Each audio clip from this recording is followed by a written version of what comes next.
Cae la tarde y en un rincón de la ciudad, en un pequeño jardín, alguien cuenta una historia, reflexiona en voz baja o conversa, paseándose bajo los árboles. Es hora de volver a casa, bajar la velocidad y darle tiempo al tiempo. Christian Warnken nos abre la verja de su jardín para que respiremos aire puro y oxigenemos el espíritu. En Pauta, aquí comienza Desde el Jardín. Una presentación de Fundación Irarrázaval, desde 1920, al servicio de la educación, humanismo y técnica. Lo esencial de toda exploración será volver al propio jardín y ver las cosas por primera vez, decía en un memorable y bello verso el poeta T.S. Eliot. Queridos y queridas radiovidentes que me están escuchando en Antofagasta, en Temuco, Valparaíso, Viña del Mar, Santiago, los que nos siguen por pauta.cl y también en Spotify, les doy la bienvenida a este jardín, mi jardín y su jardín. Estoy abriendo la verja de madera de mi jardín y como ustedes saben, todos los lunes me gusta cruzar, voy con una choca, con café, generalmente al patio de la escuela, que está aquí cerca de mi jardín, donde se escucha el sonido de las campanas, el ruido maravilloso de la vida de una escuela con los niños, los profes, en el recreo. Y siempre que entro en este patio de la escuela, no sé si será una alucinación mía, la veo a ella, a Gabriela Mistral. Muchas de las cosas que hemos menester tienen espera, el niño no. Él está haciendo ahora mismo sus huesos, criando su sangre y ensayando sus sentidos. A él no se le puede responder mañana, él se llama ahora. Quizás porque justamente él se llama ahora, los niños viven en el verdadero tiempo, el kairos dirían algo, y no el cronos, que es devorador. Es que los profesores tienen algo, por lo menos los colegas que yo he conocido, y por eso yo he envejecido tal vez mal, al revés de los que han seguido en el colegio, algo rejuvenece a los profesores, que justamente el contacto permanente con ese ahora, con ese aquí y ahora de los niños, con ese presente vivo. Siempre me gusta recordar algún pensamiento de Gabriela Mistral. Este que voy a leer es un decálogo precioso, lo hemos leído otras veces, pero me gusta volver de nuevo a repasarlo. Gabriela Mistral misma decía que había que insistir, repasar. Decálogo de la maestra. 1. Ama. Si no puedes amar mucho, no enseñes niños. 2. Simplifica. Saber es simplificar sin restar esencia. 3. Insiste. Repite como la naturaleza repite las especies hasta alcanzar la perfección. Es una idea más bonita que la idea tan fría darwiniana, ¿no? La que plantea aquí Gabriela Mistral. 4. Enseña con intención de hermosura, porque la hermosura es madre. Siempre la belleza está presente en la reflexión de Gabriela Mistral, lo estético. Maestro, sé fervoroso. Para encender lámparas has de llevar fuego en tu corazón, el entusiasmo. 6. Vivifica tu clase. Cada lección ha de ser viva como un ser. Eso es muy bonito, ese pensamiento. 7. Cultívate. Para dar hay que tener mucho. 8. Acuérdate de que tu oficio no es mercancía, sino que es servicio divino. Caramba, cómo resuena ese pensamiento en estos días. 9. Antes de dictar tu lección cotidiana, mira a tu corazón y ve si está puro. Y por último, 10. Piensa en que Dios te ha puesto a crear el mundo del mañana. Es el decálogo de la maestra que apareció en el texto El arte en desolación en el año 1922. Y caramba, cómo sigue teniendo una extraordinaria actualidad el pensamiento pedagógico y poético de Gabriela Mistral. Y justamente estoy ahora sentado en el patio de la escuela con una joven profesora que de alguna manera yo creo que ha intentado, vamos a preguntarle a ella, encarnar algunas de las reflexiones que acabo de leer de Gabriela Mistral. Me lo ha contado por ahí un pajarito, un chucao que anda, que me trae información de los profesores con los que converso aquí. Ella es Violeta León, es profesora de castellano y comunicación, es presidenta del Colegio de Profesores de la región Valparaíso, y ha trabajado como profesora en INSUCO, que es un liceo técnico profesional, también en un liceo bicentenario en Valparaíso, y en un proyecto, o en varios proyectos de fomento a la lectura, pero particularmente uno muy interesante. Ella es creadora y conductora del podcast Léemelo Todo, del que vamos a hablar de todas maneras en esta conversación. Violeta, un gusto saludarte esta tarde aquí en el patio de la escuela junto al jardín. Un gusto también, Cristian. Conversemos entonces de este tema tan interesante y qué bueno que hayas tocado primeramente a Gabriela Mistral, porque yo creo que algo ha pasado, que parece que las pedagogías en Chile no nos mostraron mucho a esta gran mujer, sobre todo su pensamiento pedagógico. Eso es cierto. Yo también estudié pedagogía. La verdad es que a lo mejor de pasada vimos algo de Gabriela Mistral, pero en realidad si hay algo original nuestro y propio es el pensamiento de ella, y debería estar en el centro de toda formación pedagógica. ¿Qué rescatarías tú de ella y, bueno, también de estos pensamientos? ¿Qué es lo que más te hace sentido? Para mí fue una revelación realmente el texto de la editorial de la Universidad del Paraíso, Pasión de Enseñar. Yo no conocía antes todo este pensamiento más o menos en un conjunto, una visión para ella distinta de esta pedagogía que todavía estamos reproduciendo, que no tiene nada que ver como con la pasión, con las emociones. Para mí como que Gabriela Mistral se levantara de la tumba, viera cómo funciona la sala de clases, que era como igual de su época, lo que ella criticaba, sobre todo en este texto, por ejemplo el Decálogo, o cuando habla como el maestro Herodes, este maestro que todo el tiempo no ayuda, sino que resta. Creo que ella como que se moriría en el acto. Para mí es como esa es la representación que yo siento cada vez que estamos frente a una sala de clases donde todo funciona igual, donde lo que ahora la neurociencia dice que nuestro cerebro se tiene que emocionar, que hay que entregarle pasión, ¿cierto?, para que pueda aprender. Es una de las áreas que la ciencia exacta ha entregado por temas incluso como neurológicos, pero esto de tener aquello que realmente nos fomenta a través de la calentura por el aprendizaje, incluso hablo yo, así como que realmente que algo que nos mueva, que nos podamos replicarlo realmente y poder guiar a estas nuevas generaciones, que era como lo que se planteaba al principio. Realmente la escuela hoy en día le falta mucha pasión, como habla ese mismo texto, ya habla de muchas pasiones, ¿cierto?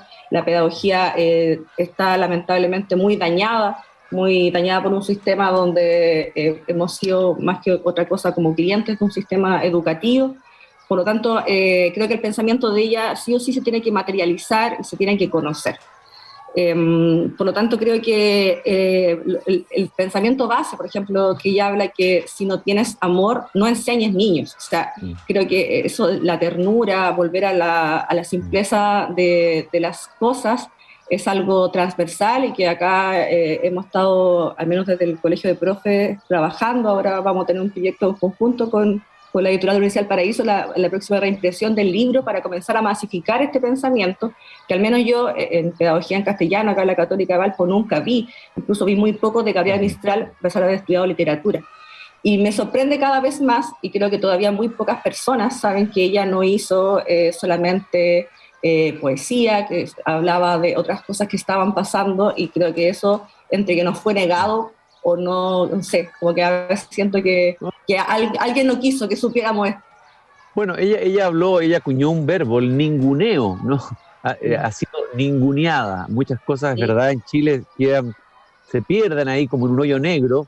Tú hablaste de la calentura. Bueno, ella usa esa expresión también en relación a la lectura. Dice, linda pasión, como la calentura de los campeonatos, dice, en relación a la lectura. La pasión, el entusiasmo. Ella dice, a ver, primero, sé fervoroso. El fervor y el entusiasmo, ¿cuán importantes son para ti como profesora? Yo creo que lo es todo. En pedagogía yo creo que siempre recordamos algún profe en nuestra vida que algo pasaba en él con esto que estaba guiando. Para mí la condición de profe también es dual, siempre son roles intercambiables. Yo creo que es igual como lo que tú mencionabas, que parece que no envejecemos mucho los profes. Yo creo que sí, porque uno se va alimentando de manera continua.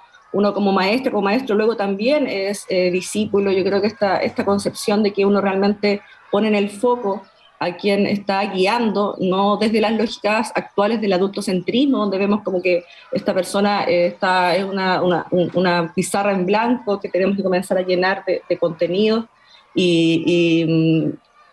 bajo nuestra visión, o sea, no una visión que realmente guíe y que pueda poner sus proyectos de vida en formación y en perspectiva y en relación también con el bien común. Creo que la educación hoy día, cómo funciona, tan atomizada, tan pensando solamente a través de la meritocracia en el sálvese quien pueda, sobre todo en los contextos que yo he trabajado, la educación es vista como eso simplemente, donde solo importa cuánto preparemos a alguien para una prueba, para un día, donde esta efervescencia, ¿cierto?, por el aprendizaje, esta pasión que realmente nos provoca aprender el mundo y comprenderlo, un poquito que sea, va más allá de lo que hoy día en los establecimientos estamos enfocándonos, que es simplemente la estandarización para una prueba, para un día y para salvarse de manera individual y no desde el bien común.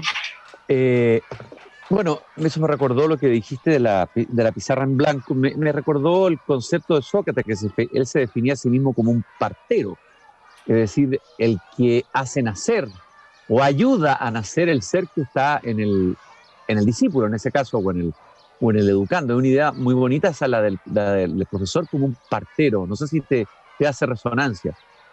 Yo pienso que quienes hemos estado con niñas, con niños, con adolescentes, en mi caso, yo trabajo con adolescentes, nos damos cuenta de cuánto aprendemos viendo las nuevas generaciones. Por ejemplo, yo jamás voy a ser esas personas que piensan que las nuevas generaciones están pensando algo erróneamente porque son solamente nuevas generaciones. Sino todo lo contrario, yo veo algo en ellos está pasando, en ellas está pasando que yo no alcancé a ver, ya que viví, fui adolescente en los 2000, donde muchas cosas todavía no las teníamos más o menos calibradas, estamos en ese proceso. Por lo tanto, creo que esa concepción de ver al estudiante como el centro, como que realmente su experiencia educativa, emancipadora de sus ideas, de sus libertades personales, puedan realmente cambiarnos como sociedad, y al menos eso es algo me alegro cada vez que tengo contacto con adolescentes en mi caso, porque veo que son adolescentes mucho más libres que yo cuando lo fui, a pesar de que fui una adolescente bastante libre, pero el contexto era muy diferente. Hablan cosas que van más allá de los contenidos y de las habilidades que le estamos como tratando de meter. Para ellos es muy importante, por ejemplo, una educación sexual integral, lo están pidiendo a gritos, están hablando de ese tema siempre. Por lo tanto, la integralidad yo creo que acá es fundamental bajo su concepción. Eso me gusta mucho de esas generaciones nuevas. Estoy conversando con Violeta León, profesora de castellano y comunicación, presidenta del Colegio de Profesores de la región de Valparaíso. Me gustaría que me contaras un poco tu historia, Violeta. Como siempre pregunto a los profesores, a los profes con los que converso, a las profes y profes con los que converso acá en el patio de la escuela, cómo se encuentran con la pedagogía. Si fue un azar, si fue alguien que te marcó, un referente, bueno, por descarte. ¿Cómo te decides? Claro, porque mucha gente lo hace por descarte.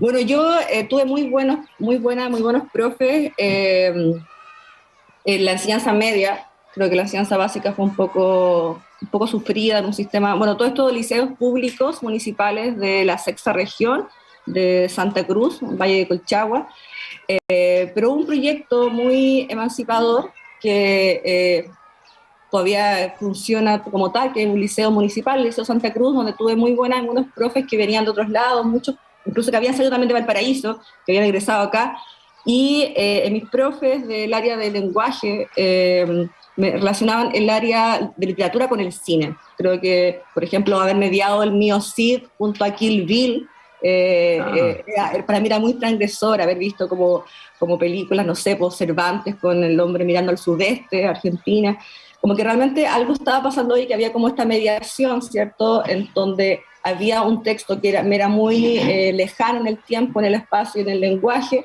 y cine que estaba saliendo en ese momento, o que ya llevaba un tiempo, pero que podía ser bien mediado. Yo creo que esa relación de ver algo como vivo, de algo que además de que me enseñaron todas las habilidades, porque ese liceo tenía muy buena entrega en cuanto a la herramienta también para poder optar ese año a la PSU y todas esas cosas, pero viendo que preparar y realmente entregar guías para poder analizar, reflexionar en torno a lo que estaba pasando en el mundo, a lo que yo ya estaba comenzando a vivir en esta etapa de adolescencia, que es la preadultez, podía comprenderlo, reflexionarlo, y luego las herramientas para estas habilidades que conocemos y que solamente trabajamos, como que venían por añadidura, digo yo siempre.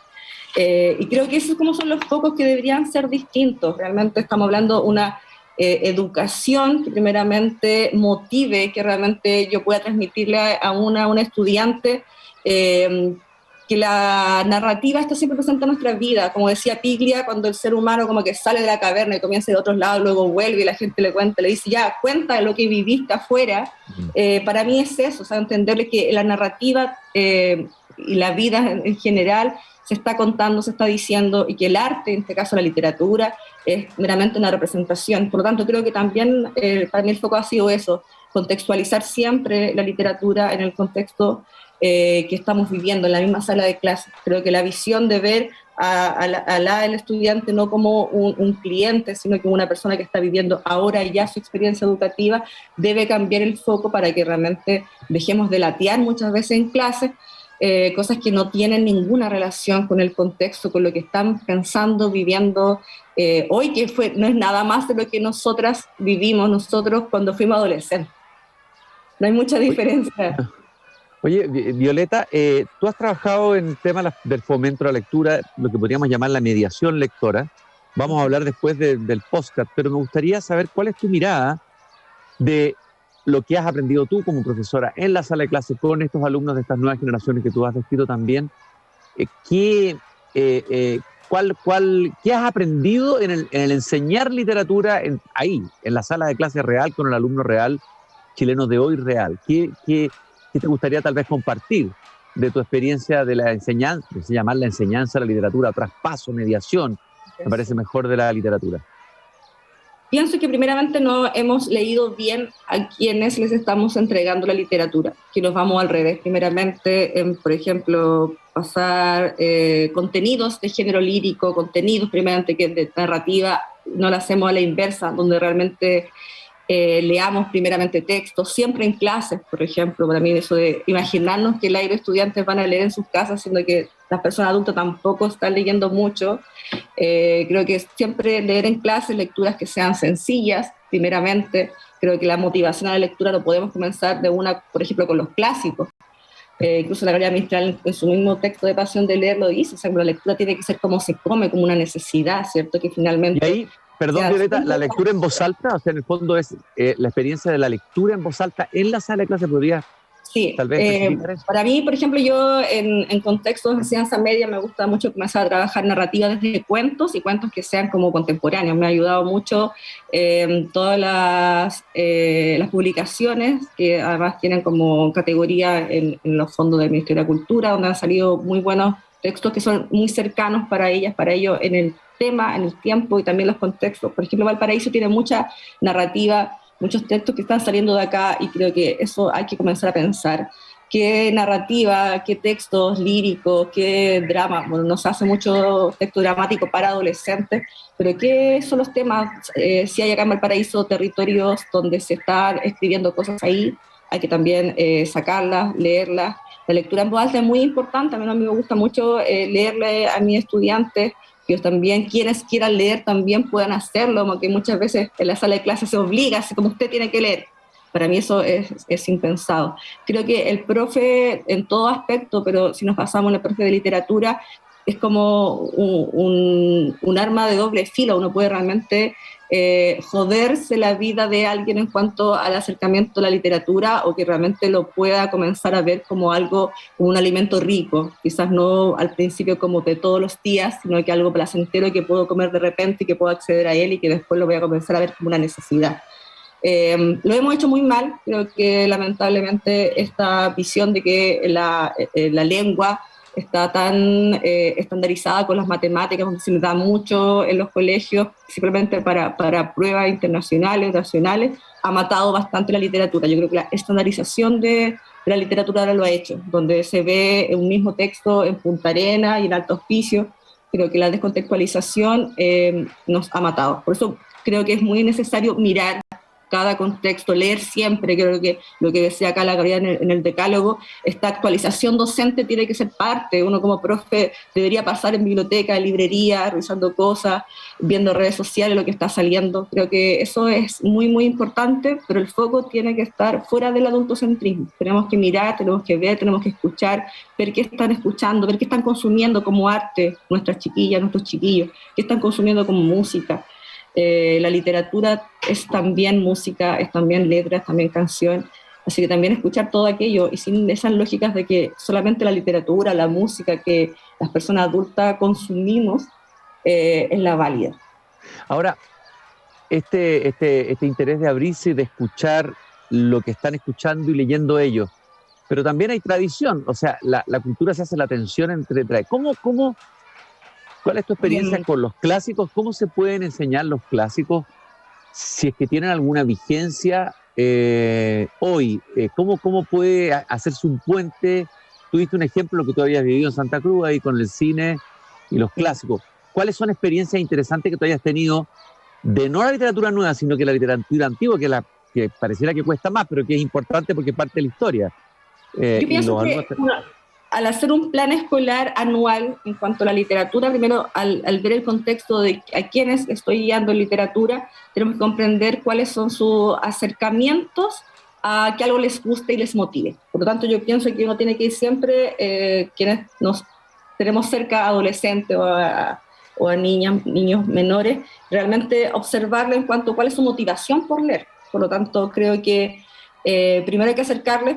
Yo he tenido casos donde he trabajado primeramente los bestsellers, donde hay mucha narrativa en bestseller que es de mala calidad y mucha que es de muy buena calidad. En cuanto a la narrativa juvenil, que ahora en los últimos años la literatura infantil y juvenil ha emergido, antes era muy discriminada, pero como la literatura de adultos y para adultos también en la LIG hay muy buenos textos, por lo tanto creo que un gancho siempre es comenzar con textos que sean cercanos, incluso estos bestsellers que te mencionaba, y luego comenzar a mediar de a poco a llevar al menos los primeros años de enseñanza medio trabajo con textos dramáticos clásicos, como que igual les gusta esto de la representación, no sé, de Shakespeare, algunas obras clásicas, y hacer esa conexión de también la puesta en escena, creo que un muy buen acercamiento a los clásicos los primeros años de media, donde ya comenzamos como a verlos de manera más profunda en la educación a través del teatro clásico, y luego comenzar a trabajar a partir, ¿cierto?, del contenido anual, pero siempre conectarlo con algo, hacer siempre la relación así como los temas son los mismos, como te decía. El tema de la locura, por ejemplo, en Cervantes, que una de las preguntas que nos hacemos está siempre presente. ¿Cómo lo podemos relacionar con el ahora? ¿Qué está pasando ahora? ¿Cuáles son las personas loquitas, entre comillas, que llamamos de Valparaíso, ¿cierto? Como esas personas que andan por ahí entregando otras visiones. Siempre uno puede relacionar todo con el aquí. Yo creo que esa es la conexión. ¿Cómo yo relaciono un tema, un texto que se hizo hace miles de años, con el aquí, con el ahora? Y ese puente es analizable bajo cada realidad. Creo que eso nos falta, analizar realidad y ver cómo vemos el tema, pues si finalmente los temas en la literatura son los mismos siempre, hablamos siempre del amor, del viaje, de los cambios. Por lo tanto, yo creo que eso es lo importante, cómo lo relaciono. Violeta, vamos al proyecto del podcast, léemelo todo. ¿Cómo surge primero? Cuéntame un poco la historia, cómo llegaste a hacer un podcast. Me imagino que ese podcast continúa, no sé cómo, sí, a través de, hay una radio local. Cuéntame esa experiencia. Bueno, a mí me gusta mucho hablar, parece, y siempre como con amistades, hablando de como estos temas. El mundo profe, quienes nos apasiona esta cuestión, quienes realmente nos motiva una visión distinta, porque también hemos sido, comillas, salvados por la literatura o por la pedagogía, por la escuela pública. Queremos siempre estar cambiando cosas y siempre estamos hablando y como que nos juntamos en torno a una cerveza y destruimos el mundo y lo creamos y después, y esa lógica siempre está.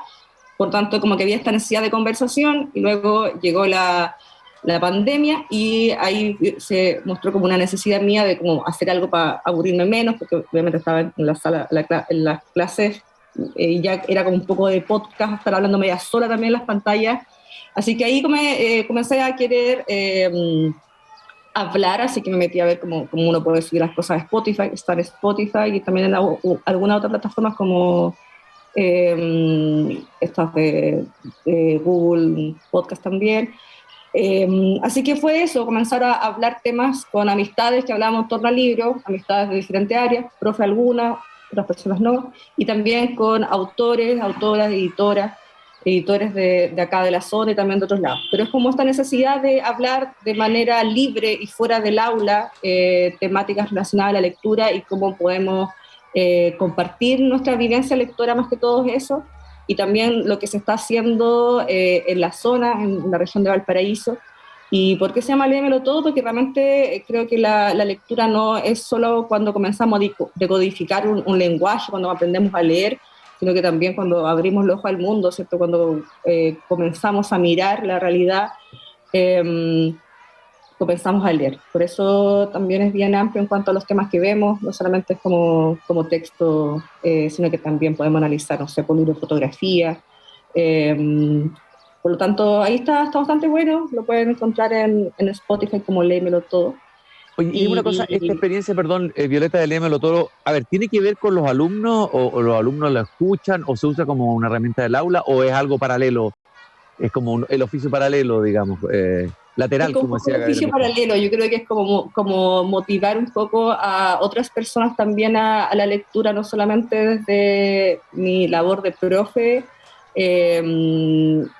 Igual muchos estudiantes también lo escuchan de repente y dicen, profe, igual me gusta como que hablo de ese tema, además que hablo como de mucho más deslenguada en cuanto a estas formalidades de la sala de clase, como se habla todo como desde lo que nos calienta, desde la pasión de lo que nos trae la literatura, va por ahí, así como un poco sacar a esta concepción de la profe, el profe de lenguaje como una persona tan recta, tan así como un poco fome, digo yo, ¿no?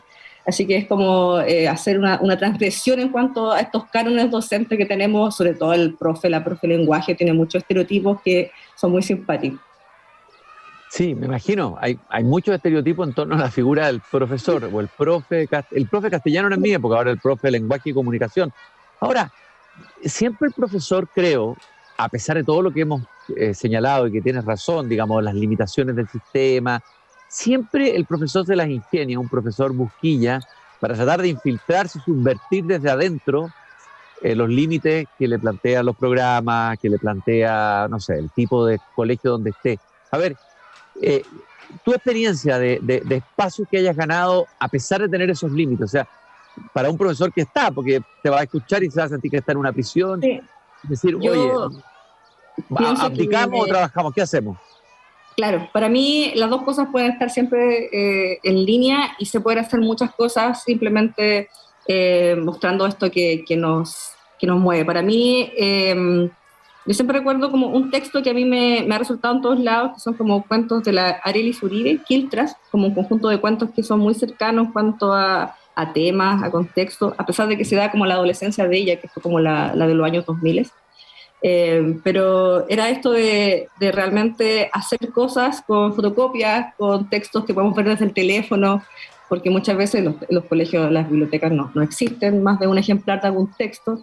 Por lo tanto, hacer esta cercanía, para mí fue todo, esa transgresión de ya vamos a ver un texto y nadie hablaba en clase y todo el mundo estaba pendiente y dábamos vuelta a la hoja en el mismo momento. Para mí eso fue algo que me comenzó a cambiar la visión de lo que veía en clase, donde decidí no seguir engañándome, porque muchas veces nos engañamos como profes pensando que no, si se van a leer tal libro que nosotros consideramos que es lo correcto para su edad, sin haber hecho antes esta mediación para que la literatura en este caso sea tan rica, tan placentera como dice la Gabriela Mistral, siempre, ya lo mencioné así, hacer leer de manera como se come, placentera siempre.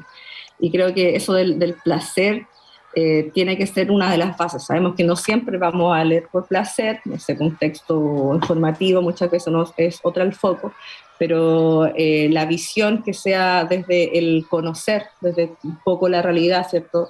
Es todo. Y creo que eso es el contexto, leerlo bien, mirar, observar, leer, salir a librerías, ver bibliotecas, ver lo que está circulando, ver los nuevos premios que están saliendo. Para mí eso es como, yo me meto al premio Bolaño todos los años, ver lo que está saliendo, comenzar a leer, ver lo que está publicándose. Y no solamente también en estas cosas, sino que también ver otras alternativas, como por ejemplo estas plataformas donde se escribe de manera libre, como Wattpad, que es una plataforma que escribe muchos adolescentes, que es una plataforma virtual, una aplicación, y donde muchos textos han salido ahí. Además les gusta mucho porque es como la narrativa erótica que ellos mismos escriben.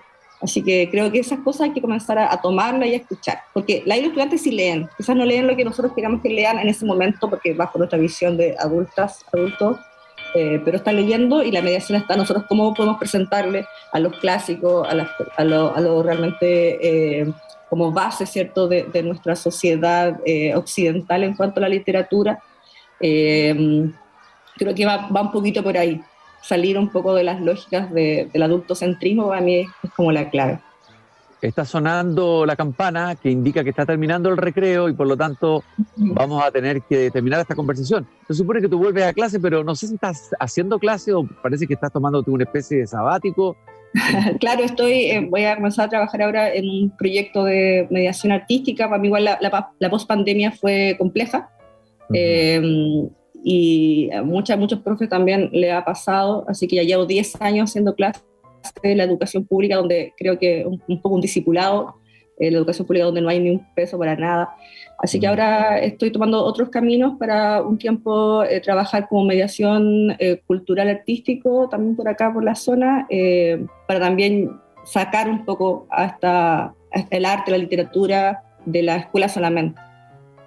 Violeta, yo te quiero agradecer mucho esta conversación en que has mostrado tu pasión, tu entusiasmo, en el fondo el pensamiento de la amistad, pero encarnado hoy día en este tiempo y con estos jóvenes de esta sociedad nueva, la apertura, el escuchar, el profesor no como alguien que viene a imponer un catálogo de sus propias lecturas, sino que se abre a otras lecturas del mundo, a otras miradas, en fin. Muy interesante todo lo que hemos conversado. Te agradezco mucho, Violeta, este tiempo que me diste de tu recreo aquí en el patio de la escuela. Muchas gracias a ti. Y vamos a buscar entonces este podcast, Léemelo Todo, está en YouTube. En Spotify. En Spotify lo vamos a buscar entonces. En Spotify vamos a buscar Léemelo Todo. Muchas gracias, Violeta, me despido de ti. Un saludo a Valparaíso, nuestro querido Valparaíso, y a ustedes también, queridos radiovidentes. Nos encontramos mañana nuevamente aquí a las 8 de la tarde cuando vuelva a abrir la verja de madera de mi jardín. Nos encontramos mañana. Muchas gracias por acompañarnos. Es hora de cerrar la verja de madera del jardín. Pero Cristian Warnken la volverá a abrir todos los días de lunes a viernes a las 20 horas en Radio Pauta, cuando comience de nuevo Desde el Jardín.